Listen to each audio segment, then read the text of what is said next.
할렐루야. 예, 학개서를 이제 마감하고자 합니다. 학개서의 주제절이라고 할까요? 주제절이라고 할까요? 학개서를 꿰뚫어 볼 수 있는 그 본문은 학개서 2장 7절 말씀이에요. 한번 같이 보면 2장 7절에 또한 모든 나라를 진동시킬 것이며 모든 나라의 보배가 이르니니 내가 이 성전의 영광이 충만하게 하리라. 만군의 여호와의 말이니라. 요 말씀이 그 학개서의 어떻게 얘기하면 주제절이라고 할 수가 있을 거예요. 그래서 보배가 무엇을 의미하는지는 이미 말씀을 드렸어요. 예수 그리스도를 의미하고 예수 그리스도를 통하여서 우리의 성전이 더 풍성해지는 그런 모습들을 지금까지 말씀드렸어요. 이제 학개서를 마감하면서 이상하게 계속해서 복에 대한 이야기를 하게 되는 모습을 보게 됩니다. 우리가 복을 참 많이 받게 될 한 해인 것 같습니다. 학개서 2장 마무리하면서 오늘도 좀 복에 대한 이야기를 좀 하고자 합니다. 9월 24일에 또 하나님의 말씀이 학개 선지자에게 임합니다. 그리고서는 9월 24일에 스룹바벨에게 이야기하라는 거예요. 참 이스라엘을 하면은 아름다운 이름들이 굉장히 많아요.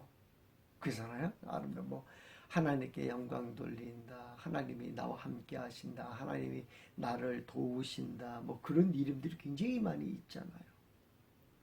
그런데 이스라엘 이름답지 않은 이름들이 몇 개 있어요. 몇 개 있어요. 그 중에 하나가 스룹바벨이라는 이름입니다. 그러나 스룹바벨을 향한 하나님은 스룹바벨에게 놀라운 능력과 권능을 오늘 성경 본문을 주시는 모습을 보게 됩니다. 권력과 능력을 주시는 것뿐만이 아닙니다. 하나님은 스룹바벨을 부르시면서 뭐라고 말씀하시냐면 내 종 스룹바벨아 라고 부르시는 모습까지 보게 됩니다. 우리가 신앙인으로서 하나님으로부터 들었으면 하는 그런 말을 이 오늘 성경 본문에서는 스룹바벨에게 다 해주는 거예요. 우리가 신앙생활하면서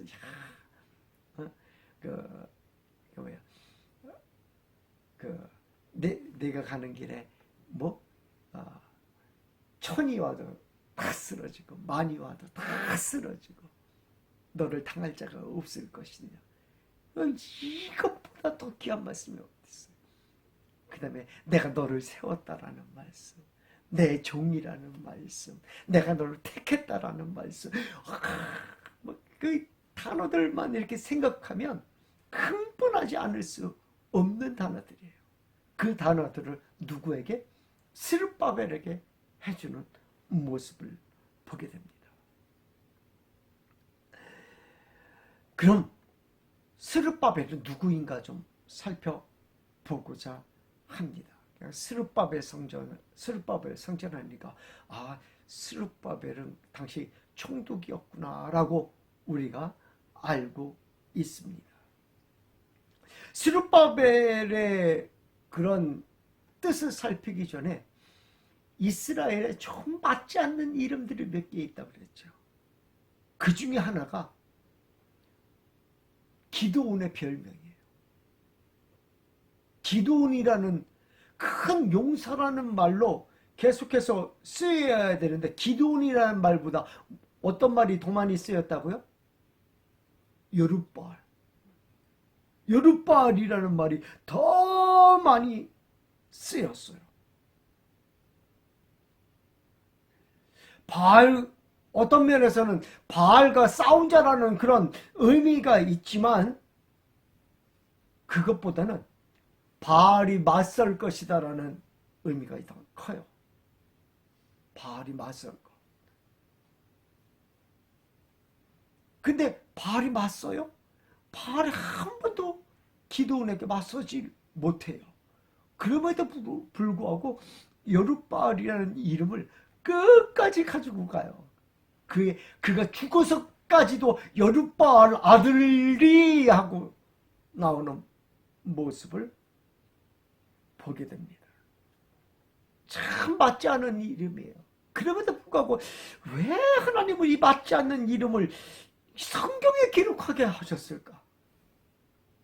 기도원 큰 용사라는 그 얼마나 좋아요.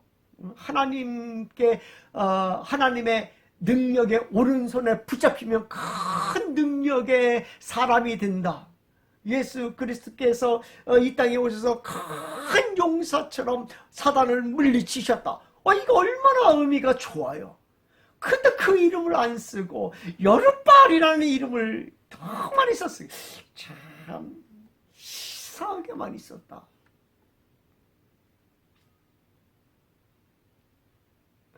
우리에게도 멋진 이름이 있는 줄 믿습니다. 바로 성도라는 이름입니다. 이는 하나님의 거룩한 백성이라는 의미입니다. 성도에 맞는 신앙생활을 하는 성도들이 되시기를 주님의 이름으로 다시 한번 축원합니다. 그럼 스룹바벨은 어떤 뜻입니까? 스룹바벨은 어떤 뜻을 가지고 있냐면 바벨의 씨, 바벨에서 태어난 자라는 의미가 있습니다. 여러분, 바벨 어떤 의미가 있어요? 사단의 우두머리를 부르는 이름이 바벨이에요. 바벨. 교만의 우두머리가 바벨이에요. 바벨. 바벨탑에서 모든 백성들이 다 흩어있잖아요. 바벨탑이 뭐예요? 교만하여 세운 탑 아니겠습니까?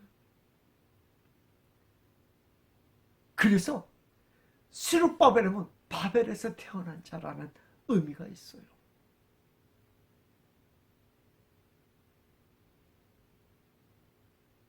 전혀 이스라엘답지 않은 이름이잖아요.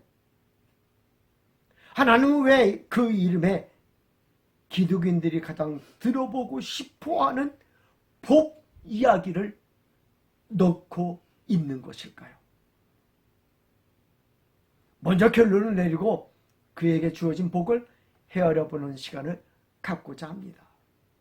제2는 죄악 가운데서 태어나신 예수 그리스도를 상징하기 때문입니다. 예수님은 거룩한 곳에 오시는 분이 아닙니다. 예수님은 가장 악한 죄악이 가득한 곳에 오시는 분임을 스룹바벨이라는 이름을 통하여 조명해 주고 있는 것입니다. 뿐만이 아니라 그분에게 모든 영광을 드린다라는 것을 말해주고 있는 것입니다.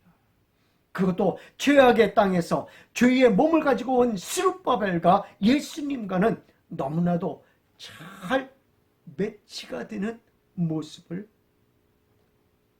보게 되는 것입니다. 우리는 스룹바벨에게 하나님이 주시겠다고 한 온갖 좋은 것들은 바로 예수님에게 주시는 것이요, 예수님에게 주시는 것이 바로 예수님을 믿는 우리에게 주시는 것임을 본문은 말씀해주고 있는 것입니다. 그럼 무엇을 주시는지 잠시 살펴보도록 하겠습니다. 본문 23절에 만군의 여호와가 말하노라, 스알디엘의 아들 내족 스룹바벨아, 여호와가 말하노라, 그러나 내가 너를 세우고 너를 인장으로 삼으리니. 무엇으로 삼는다고요? 인장으로 삼는다고 했어요. 인정으로 삼는다라는 것이 어떤 의미가 있을까요? 이 말을 우리가 이해하기 위해서 우리 다른 본문을 한번 참조해 봐야 할 겁니다.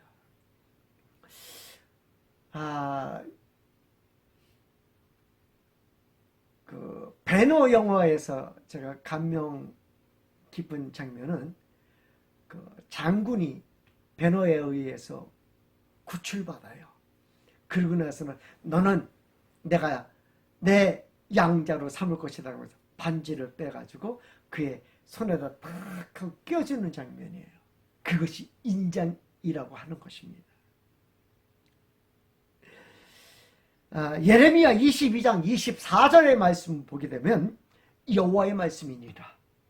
나의 삶으로 맹세하노니 유다왕 여호야김의 아들 고니야가 나의 오른손에 인장반지라 할지라도 내가 빼어 내 생명을 찾는 자의 손과 내가 두려워하는 자의 손 곧 바벨론의 왕 느부갓네살의 손과 갈대아의 손에 줄 것이라. 하나님께서 고니야의 손에 있는, 고니야는 누구는? 왕을 의미하는 거예요. 왕의 손에 있는 무엇을 빼가지고, 인장을 빼가지고 누구에게 준다? 느부갓네살에게 준다라는 이야기입니다. 이때 하나님은 고니야의 인장 반지는 다윗의 왕위를 계승하는 반지인 것입니다. 그 반지를 여호야김이 아니라 여호야긴 왕이 끼고 있었는데 그의 반지를 느부갓네살 왕에게 준다는 내용입니다. 이스라엘의 왕권이 이방인에게 넘어간다라는 것을 의미하는 것입니다. 이방인에게 넘어간 이유는 무엇입니까? 예레미야 22장 21절 말씀에 이렇게 말씀해주고 있습니다. 내가 평안할 때에 내가 네게 말하였으나 내 말이 나는 듣지 아니하리라 하였나니 내가 어려서부터 내 목소리를 청종하지 아니함이 내 습관이라. 하나님의 목소리를 청종하지 않았다라는 것입니다. 그것도 어려서부터 습관적으로 듣지 않았다라는 것입니다. 그러기에 하나님은 그에게서 인장반지를 빼어 느부갓네살에게 준 것입니다. 그런데 하나님이 지금 그 인장반지를 다시 누구에게 껴주겠다라는 거예요? 스룹바벨에게, 죄악의 땅에서 태어나고 죄악의 몸으로 온 자에게 무엇을 껴주겠다는 거예요? 인장반지를 껴주겠다라는 거예요.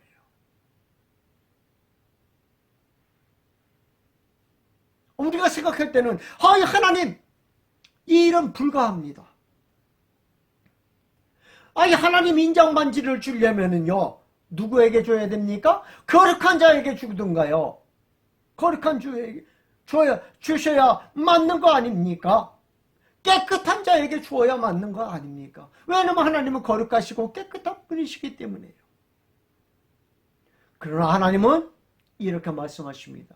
내가 그를 세우고 그에게 인장반지를 주겠다라고 하십니다.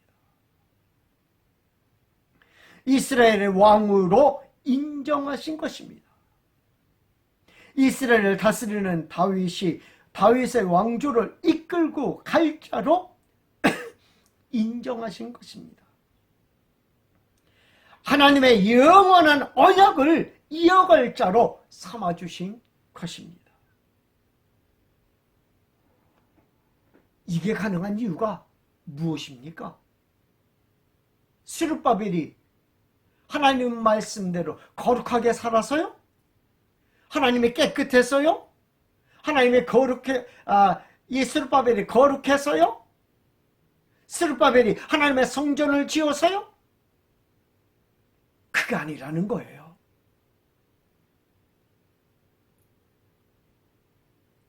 이게 가능한 이유는 하나님이 하늘과 땅을 진동시키실 것이기 때문이라는 거예요.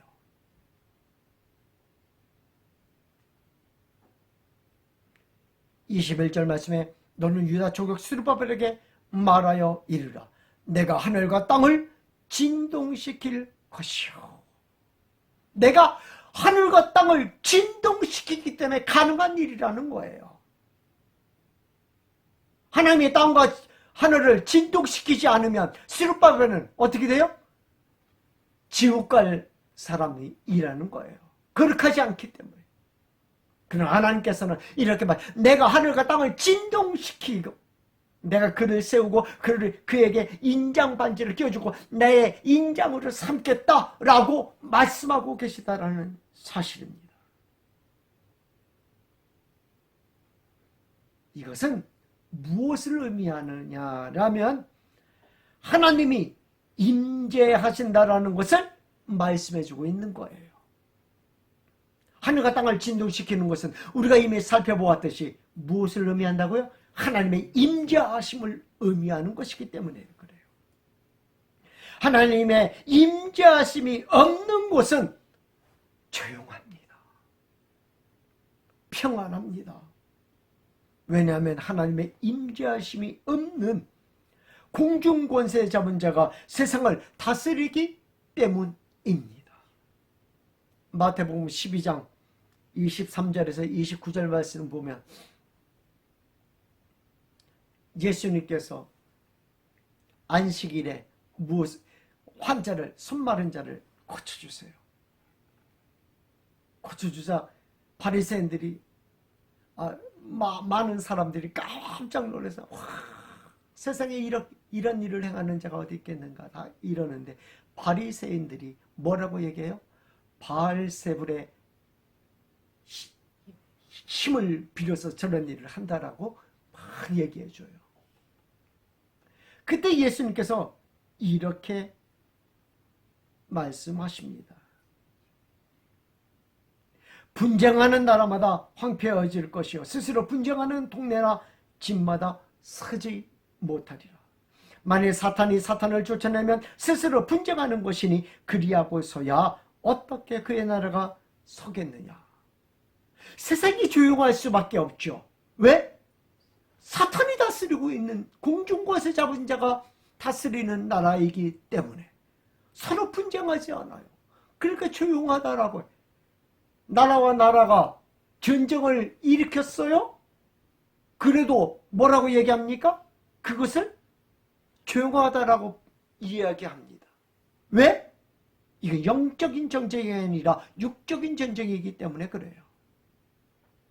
영적인 전쟁과 육적인 전쟁을 우리는 구분해야 될 줄 압니다. 영적을 살펴보면 다 조용하고 평안한 거예요.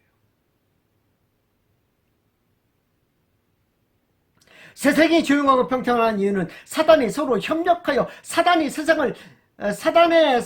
나라를 이루어가기 때문인 것입니다. 사단을 대적하는 자가 나타나지 않았기 때문인 것입니다.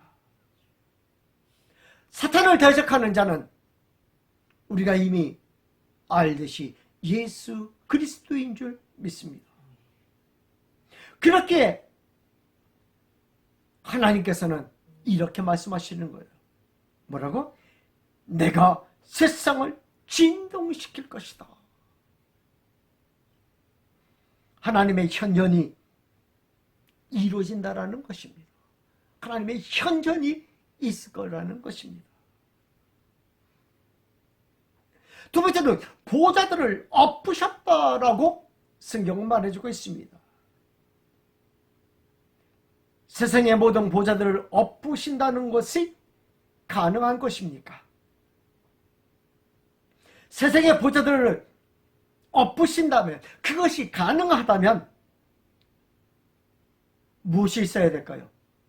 아주 강력한 권력이 있어야 되지 않을까요?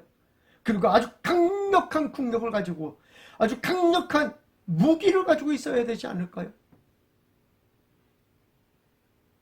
미국이 국력과 권력이 강하기는 합니다. 그러나 전쟁이 끊이지 않고 있어요. 계속되고 있습니다. 트럼프가 공언하기를 내가 언제까지 끝마치겠다. 전쟁 끝마치겠다라고 얘기합니다. 그러면서 전쟁 끝마치면 야 진짜 노벨 평화상을 받겠구나라고 다 생각하고 있었는데 끝납니까? 안 끝나더라고요.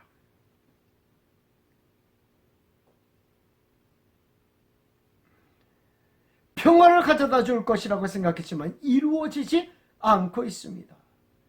현실 세계에서 이루어질 수 없는 이야기를 오늘 해주고 있는 거예요. 그러나 하나님은 스룹바벨에게 그렇게 하겠다라고 말씀하고 있는 것입니다.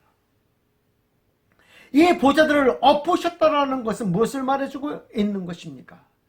이는 하나님의 현현을 말하는 것입니다. 에스겔서 38장 20절 이하의 말씀을 보면 바다의 고기들과 공중의 새들과 들의 짐승들과 땅에 기는 모든 벌레와 주변에 있는 모든 사람이 내 앞에서 떨 것이며 모든 산이 무너지며 절벽이 떨어지며 모든 성벽이 땅에 무너지리라. 모든 산이 무너진다고 하세요. 모든 산이 뜻하는 게 뭐예요? 세상에 있는 권력들을 의미하는 것입니다. 이 권력들을 하나님께서 다 무너뜨린다라고 말씀해주고 있는 것입니다. 또한 주 여호와의 말씀이라 내가 내 모든 산 중에서 그를 칠 칼을 부르니 각 사람이 칼로 그 형제를 칠 것이며 작은 산이 의미하는 것이 무엇입니까? 이는 그 권력들을 의미하는 것입니다. 또한 이는 날들을 의미하는 것입니다. 나라들이 하나님의 진동으로 말미암아 무너진다라는 것을 의미해주고 있는 것입니다. 하나님의 현현으로 말미암아 무너진다는 것입니다. 오늘 본문에서도 하나님의 현현은 바로 나타나고 있습니다. 22절에 여러 왕국들의 보좌를 엎을 것이요 여러 나라의 세력을 멸할 것이요 그 병거들과 그 탄자들을 엎드러뜨리리니 말과 그 탄자가 다 그의 동료의 칼에 엎드러지리라. 이 두드러지게 나타나는 단어가 뭡니까? 엎드러지다요. 엎드러지다. 멸할 것이다 라는 그런 단어도 엎드러지다래. 엎드러지다. 다 엎드러지다는 거예요. 엎드러뜨린다. 가장 강력한 무기를 탄 차를 엎드러뜨린다는 거예요. 그 당시 강력한 무기를 탄 자가 뭐예요? 병거를 타고 있는 거예요. 얼마나 무서운 무기인지 몰라요. 그 당시 병사들이 병거를 하나 가지고 있다는 게 얼마나 큰 무기인지 몰라요. 그런데 그 탄자도 엎드러뜨리고 말을 탄 자도 엎드러뜨리고 다 엎드러뜨린다라는 거예요. 하나님이 그들을 엎드러뜨리면 하나님의 진동으로 말미암은 것입니다. 그리고 하나님께서 그 진동을 일으키는 이유가 바로 스룹바벨을 위하여 엎드러뜨린다라고 말씀해주고 있는 것입니다. 스룹바벨은 하나님이 엎드린 모습 가운데 등장하는 것입니다. 참 재미있지 않아요? 이렇게 말씀하세요. 스룹바벨아, 너 나가서 싸워라. 내가 다 엎드려 줄게. 그렇게 말씀 안 해요. 스룹바벨아, 너 무기를 들고 있어? 그럼 내가 다 이겨줄게. 이렇게 말씀도 안 하세요. 스룹바벨아, 너 병거를 타고 전진해? 이렇게 말씀도 안 하세요. 왜냐하면 이미 하나님이 산들을 무너뜨리신 후이기 때문입니다. 수고한 것을 거두어 드리라고 하지 않습니다. 너희는 가만히 있어 주님이 하시는 일을 보라고 하시는 것입니다. 우리에게 하라고 하시지 않습니다. 우리에게 조건을 걸지 않습니다. 하나님의 은혜로 우리를 구원하시고 우리의 죄를 용서하신다라는 사실입니다. 이것이 하나님의 은혜인 줄 믿습니다. 이렇게 하나님의 은혜가 우리에게 임하는 이유는 무엇입니까? 하나님이 우리를 택하셨기 때문이다라고 말씀해주고 있습니다. 23절에 만군의 여호와가 말하노라 스알디엘의 아들 내 종 스룹바벨아 여호와가 말하노라 그날에 내가 너를 세우고 너를 인장으로 삼으니 이는 내가 너를 택하였음이니라. 만군의 여호와의 말이냐 하시니라. 택하셨대. 과연 스룹바벨을 누가 세울까요? 바벨론에서 나올 때 지도자가 나와야 합니다. 그때 스룹바벨을 지도자로 세웁니다. 그런데 모두 다 찬성합니다. 왜냐하면 이는 하나님이 세우셨기 때문입니다.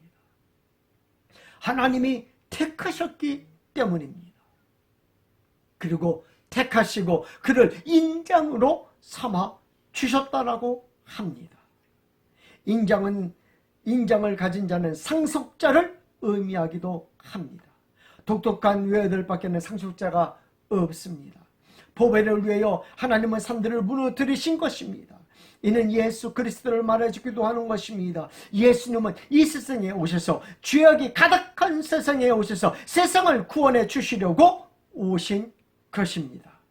이는 스룹바벨과 매치가 잘 매치가 되고 있는 것입니다.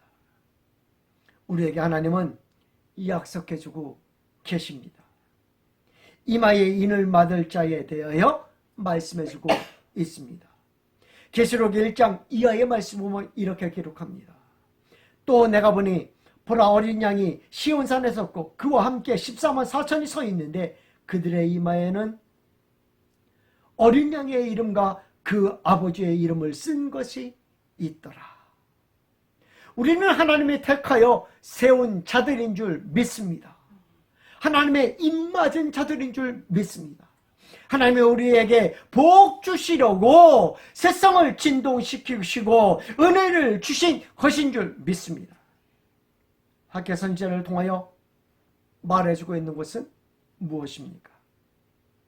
이 세상은 진동되어야 구원이 약속된다라는 사실입니다. 이 세상은 보배를 통하여 구원받아야 한다라는 사실을 학개서에서는 말해주고 있습니다. 3일 만에 성전을 세우는 자를 통하여 성전을 세우고 세상이 구원받게 하신다라는 것입니다. 그러므로 오직 구원은 예수 그리스도 이름 외에는 우리에게 주신 적이 없는 줄 믿습니다. 오늘 그 복이 여러분 가슴 구석구석 가득 차기를 주님의 이름으로 축원드립니다. 기도하겠습니다.